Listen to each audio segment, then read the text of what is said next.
Oke, anak-anakku sekalian, sebelum mulai seperti biasa kita cek rapihannya terlebih dahulu. Lihat alatnya sudah lengkap atau belum, atributnya sudah lengkap atau belum. Tengok kanan kirinya apakah masih ada sampah atau tidak. Kalau masih ada sampah, silakan diambil dan dimasukkan dulu ke tempat sampah ya. Ya, bismillahirrahmanirrahim. Assalamualaikum warahmatullahi wabarakatuh. Waalaikumsalam warahmatullahi wabarakatuh. Apa kabar hari ini? Alhamdulillah, luar biasa. Allahu Akbar. Sebelum kita memulai, saya absen terlebih dahulu seperti biasa. Ayu Indah hadir. Cynthia hadir. Yayang Aulia hadir. Jihan hadir ya. Alhamdulillah semuanya hadir dan Ibu rasa kita sudah siap untuk mengikuti pembelajaran belajar. Saya minta ketua kelasnya untuk memimpin doa terlebih dahulu. Silakan. Siap. Sebelum memulai pelajaran, alangkah baiknya kita berdoa terlebih dahulu. Doa dalam hati masing-masing dimulai.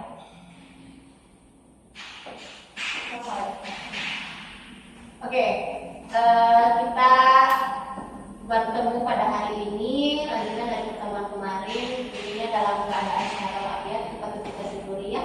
Terus juga tetap semangat, jangan pernah menyerah, terus belajar, karena belajar ini bukan akhir dari segalanya. Kelas tingkat akhir itu bukan akhir dari segalanya, tapi justru awal dimana kalian akan menentukan jati diri kalian ya. Jadi Ibu harap motivasi untuk belajarnya tidak berkurang. Justru semakin kesini harus lebih ditingkatkan lagi motivasi belajarnya. Oke? Nah, sebelumnya saya tanya dulu, masih ingat tidak dengan pembelajaran yang minggu kemarin? Ada yang masih ingat? Jom. Ya, apa ya? Tentang kolesterol. Ya, tentang kolesterol. Apa lagi? Tentang, ya ayo apa? Tentang gula darah. Tentang, ya gula darah, kolesterol ya. Kita untuk ya gula darah, satu kolesterol. Terus apa lagi? Tisha? Pemeriksaan asam urat. Pemeriksaan asam urat. Apa lagi? Siapa Meta? Hemoglobin. Kita belajar tentang konsep hemoglobin ya. Minggu kemarin kita sudah mempelajari tentang penyakit gula darah, kolesterol, asam urat dan hemoglobin. Pada pertemuan hari ini kita akan mencoba melakukan pemeriksaannya. Ya, pemeriksaan GCU GCHB. Yang dimaksud dengan GCU GCHB itu adalah pemeriksaan glukosa, kemudian apa? Kaya, GCU ya, kolesterol, nya uric acid, HB-nya hemoglobin. Ya. Untuk selanjutnya kita harus tahu dulu nih tujuan pembelajaran kita untuk apa aja ya. Tujuan pembelajaran kita pada hari ini adalah harapannya untuk memahami dan melakukan pemeriksaan GCU dan GCHB pada lansia ya. Jadi nanti kalian diharapkan bisa melakukan ya, bisa mengidentifikasi jenis-jenis pemeriksaannya. Karena berbeda ya antara pemeriksaan glukosa, kolesterol, uric acid dan HB itu kan berbeda. Meskipun alatnya hampir sama ya. Jadi nanti kalian harus bisa mengidentifikasi pasien datang ke klinik kita itu dengan keluhan apa. Jangan sampai pasien yang dengan keluhan kolesterol, tapi tindakan yang kalian lakukan adalah melakukan pemeriksaan hemoglobin gitu. Jadi harus tahu dulu jenis-jenis pemeriksaannya. Pemeriksaan glukosa, kolesterol, pemeriksaan uric acid dan pemeriksaan HB. Kemudian kalian juga nanti setelah itu mampu mengidentifikasi langkah kerjanya, prosedurnya, SOP-nya bagaimana. Itu juga harus dipahami karena nanti kalian juga akan melakukan pemeriksaan tersebut ya. Nah, yang ketiga, peserta didik mampu menerapkan pemeriksaan. Setelah dipahami SOP-nya, baru nanti kita praktekkan ya. Untuk prakteknya nanti kita pindah ke laboratorium. Oke? Nah, untuk pembelajaran kali ini ada beberapa tahap ya, ada beberapa tahapan yang akan kita lakukan. Yang pertama, nanti kita akan melakukan diskusi. Kalau melakukan diskusi itu jelas harus dibuat kelompok, ya. Jadi nanti Ibu akan bagi menjadi 4 kelompok besar, 4 kelompok. Nanti masing-masing kelompok akan Ibu berikan kasus, ya. Ibu berikan masalah, nanti kalian coba pecahkan masalahnya seperti apa, solusinya seperti apa, ya. Oke. Nanti setelah dilakukan pemeriksaan, nanti semua harus aktif, ya. Meskipun mungkin yang melakukan pemeriksaan bergilir, tapi semua harus aktif menyimak. Nah, pada persentase juga semua harus aktif. Jangan sampai hanya 1 orang saja yang aktif, ya. Jadi biar semua dapat penilaian yang bagus, diharapkan semuanya aktif dalam mengikuti pembelajarannya, dalam mengikuti prakteknya, terus juga nanti dalam mengikuti presentasinya. Jadi Ibu harap semua mengikuti alur pembelajaran dengan baik, ya. Nah, kemudian ini ada pertanyaan. Mengapa kita harus melakukan pemeriksaan glukosa, kolesterol, asam urat dan KB? Kita ini perlu nggak sih melakukan pemeriksaan tersebut? Perlu. Kenapa kira-kira? Ada yang bisa jawab? Ayo, lihat. Biar tahu kadar glukosa dan berapa. Jadi kalau misalnya kelebihan bisa juga diobati. Oke, bagus. Supaya tahu berapa kadar glukosa kita, meskipun kita tidak memiliki riwayat gula darah, gitu ya. Tapi untuk antisipasi kita wajib nih periksa sesekali kadar glukosanya, biar bisa mengantisipasi barangkali kadar glukosanya naik seperti itu. Nah, kemudian pertanyaan yang kedua, kalian dengan kondisi seperti apa yang melakukan pemeriksaan glukosa, kolesterol, asam urat dan KB? Yang urgennya nih, kalian dalam kondisi apa nih kira-kira? Ayo, apa? Kalian dalam kondisi apa yang kira-kira wajib untuk dilakukan pemeriksaan ini apa kira-kira? Kalian yang dengan kategori seperti apa yang wajib dilakukan pemeriksaan tersebut? Ayo, yang memiliki riwayat penyakit diabetes mellitus, terus apa lagi? Pasien dengan lanjut usia biasanya mereka terindikasi ke arah sana. Oke, ada lagi? Hipertensi, ya, biasa dilakukan pemeriksaan kolesterolnya. Ada lagi? Pasien yang datang dengan kondisi atau keluhan yang mengarah ke penyakit tersebut, gitu ya. Meskipun pasiennya tidak memiliki riwayat, meskipun pasiennya bukan lansia, tapi bila mereka datang dengan keluhan yang mengarah ke penyakit tersebut, kita harus melakukan pemeriksaannya, ya. Jadi pasien yang datang ke klinik ataupun ke puskesmas dengan keluhan mengarah ke penyakit tersebut, itu kita lakukan. Untuk kita praktek, saya jelaskan sedikit terlebih dahulu tentang jenis pemeriksaan BCU dan BCHB. Tadi di awal saya jelaskan, ya, kalau pemeriksaannya itu berbeda. Ibu, alatnya kan hampir sama, ya. Kalian pernah lihat di alatnya itu ada tulisan BCU, ya. Yang satu lagi BCHB. Itu untuk 2 mesin yang berbeda, ya. Kira-kira kalau yang BCU dipakai untuk HB bisa nggak? Tidak bisa. Tidak bisa, ya, karena sudah tertera aturannya di mesinnya tersebut, di alatnya tersebut. Apa namanya? Alatnya glukometer. Good. Nama alatnya adalah glukometer. Di glukometer itu sudah tertera BCU, gitu ya. Berarti glukometer tersebut hanya bisa digunakan untuk glukosa, kolesterol, dan uric acid atau asam urat, ya. Kalau BCHB berarti bisa buat apa aja? Glukosa, kolesterol, no, HB, ya. Kalau BCHB itu berarti hanya untuk glukosa, kolesterol, dan HB, ya, untuk uric acid, gitu ya. Nah, nanti kita akan mempraktekkan, tapi sebelum mempraktekkan disimak dulu sedikit penjelasan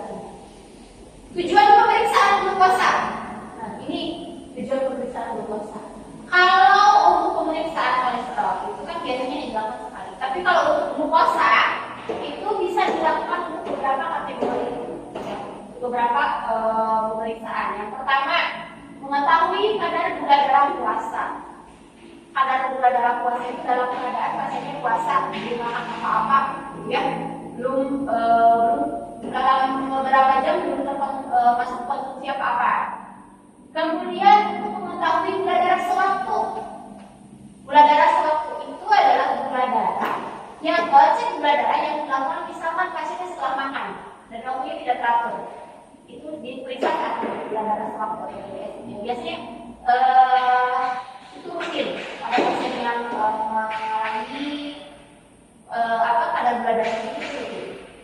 Kemudian untuk mengetahui kadar gula darah 2 jam setelah makan.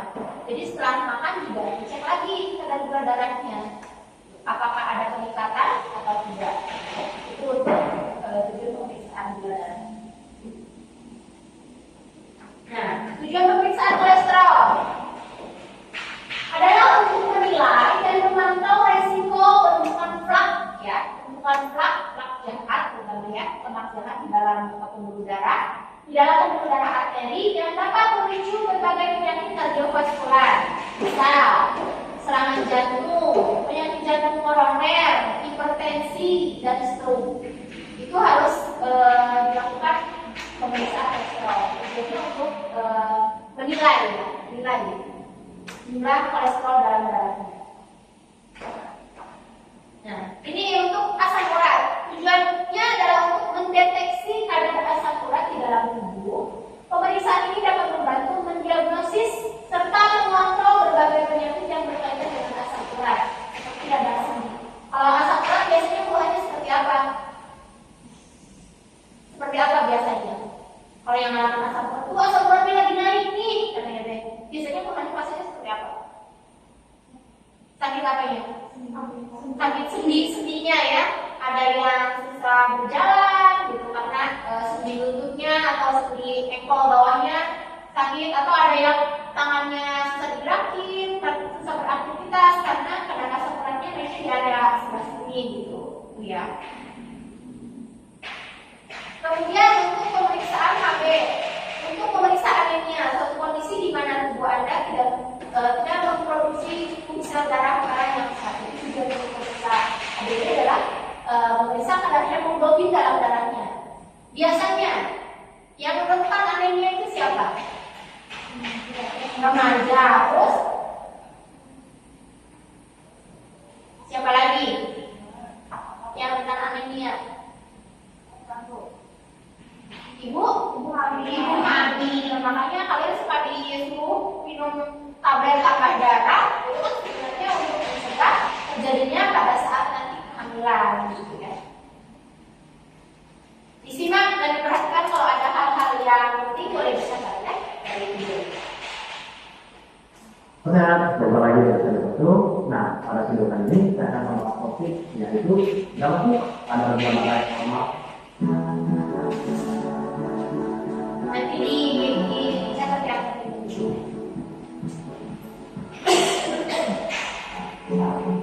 Nah, sebenarnya sebelum saya bahas video ini lebih lanjut, nah saya mau menginformasikan kepada semua para subscriber dan para viewer dari SD30 Health.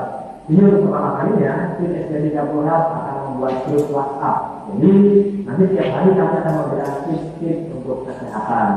Nah, misalkan setiap hari ya, kalau tidak bisa setiap hari, kalau jangan di-comment. Oke? Nah, tips-tips kesehatan ini akan kami berikan gratis dan untuk satu grup WhatsApp hanya untuk 250 orang. Jadi mau bermanfaat begitu. Jadi buat anda yang benar-benar betul, silakan klik linknya di bawah ini atau di atas ini. Ya, ada dari.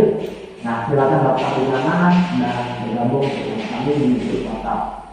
Oke, jadi itu saja informasi yang saya sampaikan di awal video ini. Kita lanjut. Ya, jadi sobat sehat, kadar gula darah kita yang normal itu dapat menunjang kinerja tubuh kita dan menjaga tubuh kita sehat.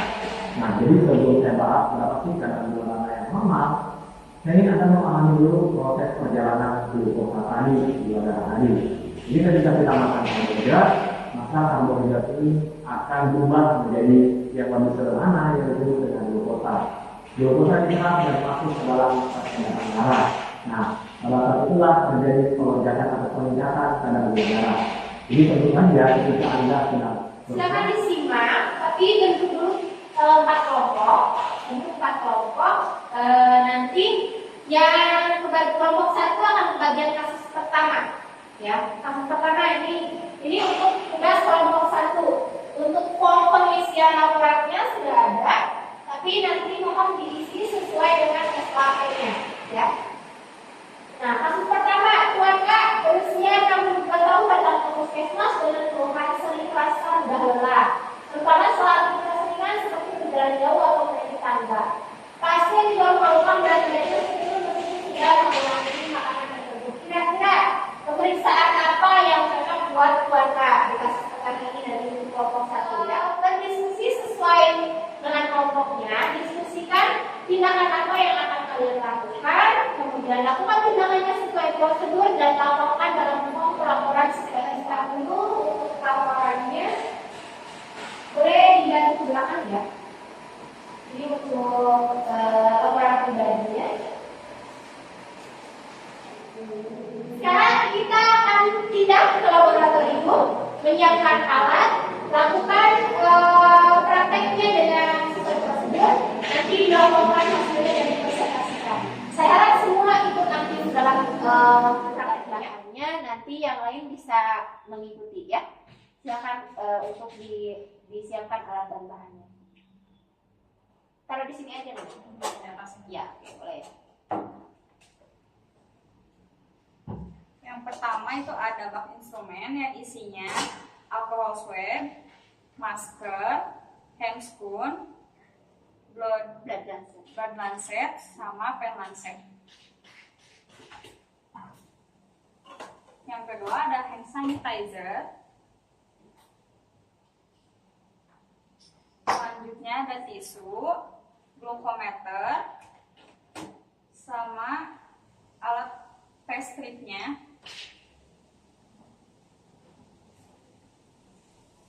Beko. Permisi Ibu, apakah benar dengan Ibu Cindy? Baik Ibu, sesuai arahan dari dokter, saya akan melakukan pemeriksaan asam urat. Apakah Ibu bersedia? Relax ya. Tarik nafas.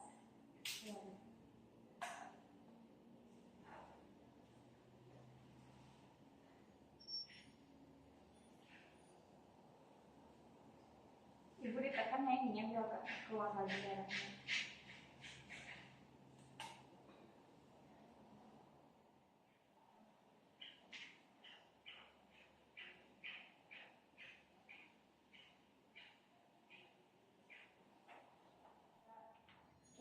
Keluhan apa-apa boleh panggil perawat. Saya tinggal dulu ya. Iya.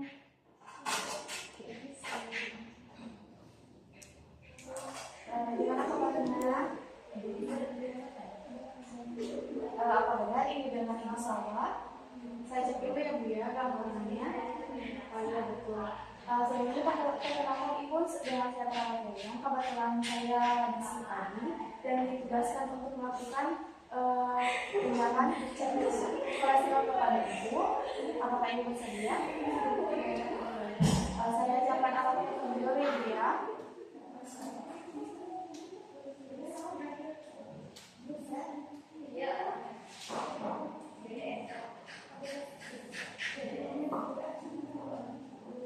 Masukkan klik. Jadi maaf ditinggal dulu ya tangannya. Setelah dibasahi dengan alkohol swab, kemudian kita bertusuk.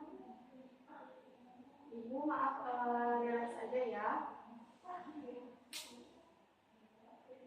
Setelah darahnya keluar, kita masukkan ke dalam strip. Dan nanti kita akan melihat hasilnya. Kemudian darahnya dibersihkan oleh alcohol swab. Untuk sampahnya kita masukkan ke dalam limfo. Dan untuk hasilnya itu 172 dan normal. Ibu untuk hasilnya masukkan limfonya 172. Alhamdulillah normal Ibu ya. Setelah itu membereskan alat. Praktek pemeriksaan Kemudian kalian juga membuat laporan berdokumentasian dan membuat tayangan slide buat dipresentasikan ya. Jadi sekarang kita akan menyimak ya. Kita akan menyimak presentasi dari masing-masing kelompok. Kita mulai dari kelompok 1 terlebih dahulu, sudah siap? Ya, oke. Kelompok 1 boleh isi. Assalamualaikum warahmatullahi wabarakatuh. Waalaikumsalam warahmatullahi wabarakatuh. Perkenalkan, kami dari kelompok 1 yang beranggotakan saya sendiri yaitu Olia dan saya Salamina. Di sini saya akan mempresentasikan hasil dan juga praktek mengenai masalah yang pertama, yang itu yang akan dibacakan oleh saudari Salwa. Yang pertama di sini yaitu ada identitas pasien dengan nama keluarga, usia 62 tahun, jenis kelamin laki-laki, status menikah. Keluhan utama pasien yaitu Tuan A berusia 62 tahun, datang ke puskesmas dengan keluhan sering merasa mudah lelah, terutama setelah aktivitas ringan seperti berjalan jauh atau menaiki tangga. Pasien juga mengeluh berat badan yang sulit turun meskipun sudah mencoba mengurangi makan tertentu. Yang kedua yaitu ada riwayat kesehatan. Riwayat penyakit sekarang, pasien tidak pernah memeriksa kadar kolesterol secara rutin. Keluhan baru dirasakan 3 bulan terakhir selama perawatan. 1. Risiko peningkatan kadar kolesterol akibat pola makan tidak sehat, obesitas, dan riwayat hipertensi. 2. Kurangnya pemahaman pasien tentang pentingnya pemeriksaan kadar kolesterol untuk mencegah komplikasi penyakit kardiovaskular. Rencana tindakan perawatan. 1. Identifikasi, terdiri evaluasi pengetahuan pasien tentang kolesterol dan hubungan dengan risiko penyakit jantung. 2. Anamnesis lebih lanjut mengenai pola makan dan gaya hidup. Sekian presentasi hasil dari masalah kami, yaitu dari kelompok 1. Barangkali ada pertanyaan yang ingin ditanyakan.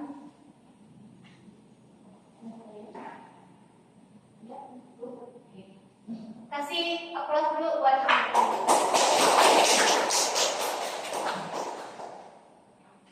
Cukup sekian dari kami, kurang lebihnya mohon maaf. Wabillahi taufiq wal hidayah. Wassalamualaikum warahmatullahi wabarakatuh. Waalaikumsalam warahmatullahi wabarakatuh. Terima kasih untuk kelompok 1. Jadi bisa ditarik kesimpulan ya dari presentasi kelompok 1 itu. Sudah menyaksikan tadi presentasi dari masing-masing kelompok. Kelompok 1, 2, 3, dan 4. Sedikit saya evaluasi. Semua sudah sesuai. Kelompok 1 juga tadi sudah sesuai melakukan pemeriksaan sinkron dengan kasusnya. Pasti apa tadi? Kolesterol ya. Pemeriksaannya sudah dilakukan untuk pemeriksaan kolesterol. Kemudian kelompok 2 tadi sudah melakukan pemeriksaan pada pasien diabetes. Pemeriksaan yang dilakukan adalah apa? Gula darah. Kelompok 2 sudah melakukan pemeriksaan pada gula darah. Kelompok 3 dari kasus yang kelompok 3 dapatkan, apa pemeriksaan yang dilakukan? Pemeriksaan asam urat tadi karena ada sendi di pasiennya ya. Terus juga datang jenisnya itu setelah makan makanan yang mengandung urin gitu, itu terindikasi asam urat. Kemudian kelompok 4, pemeriksaan apa yang dilakukan tadi? Hemoglobin, pemeriksaan KB. Biasanya ini dilakukan pemeriksaannya pada wanita remaja ataupun ibu hamil. Jadi sudah bisa membedakan ya ketika nanti pasien datang ke klinik kita atau ketika kita praktek di rumah sakit ada pasien dengan keluhan yang seperti itu, kita sudah bisa membedakan pemeriksaan mana yang akan kita lakukan, gitu. Apakah kolesterol atau pemeriksaan glukosa atau asam urat ataupun HB. Semuanya sudah sangat luar biasa. Saya apresiasi setinggi-tingginya. Kalian hebat, kalian luar biasa sudah bisa sampai ke tahap pendokumentasian dan mempresentasikan. Jangan bosan untuk terus belajar ya. Banyak sekali ilmu yang didapatkan kan dari tadi hasil diskusi, kemudian kita praktek, kemudian kita menyusun bahan karya untuk dipresentasikan. Jadi ilmu itu sebenarnya bisa didapat di mana saja. Nanti pun kita akan belajar di tempat praktek kita lebih banyak lagi hal-hal yang baru yang belum kalian ketahui. Ya. Oke, tadi kita sudah melakukan presentasi, sekarang kita refleksi sedikit. Saya mau tahu lah, ada yang bisa menarik kesimpulan nggak? Tadi tuh kita melakukan pemeriksaan apa aja? Menarik kesimpulan. Disimpulkan tadi dari yang kita bahas ini, kita melakukan pemeriksaan apa saja? Ayo yang pemeriksaannya ada berapa tadi? Alatnya deh, alat dan bahan yang harus disediakan pada pemeriksaan tadi apa ya? Di mana ya? Alatnya apa? Yuk, ayo sih. Ayo, ayo. Ya, boleh.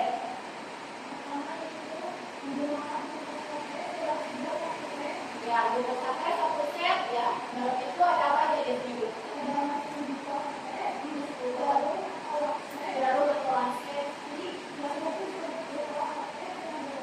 Ya, itu rasanya. Kemudian hasil bersih, ya, hasil ya. Makeup, pengalas, oke.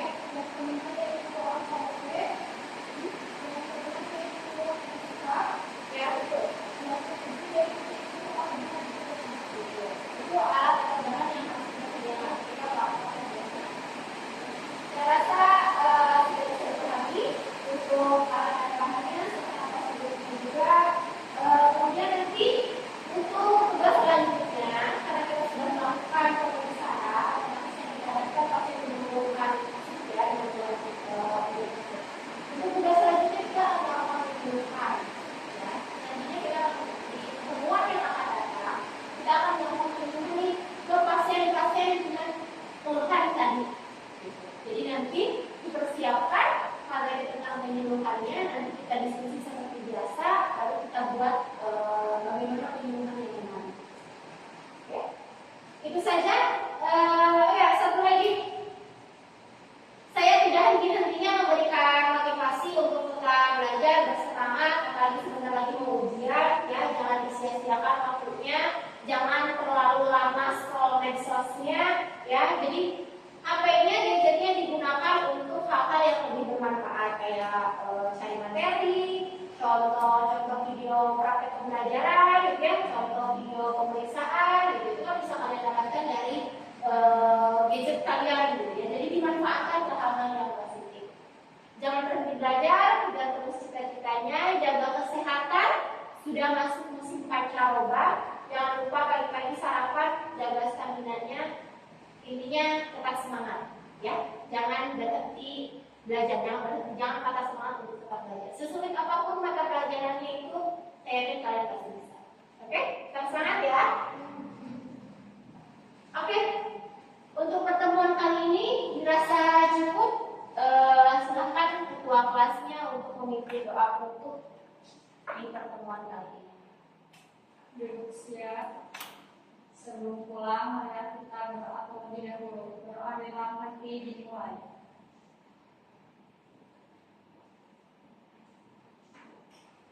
Berdoa selesai. Ucapkan salam.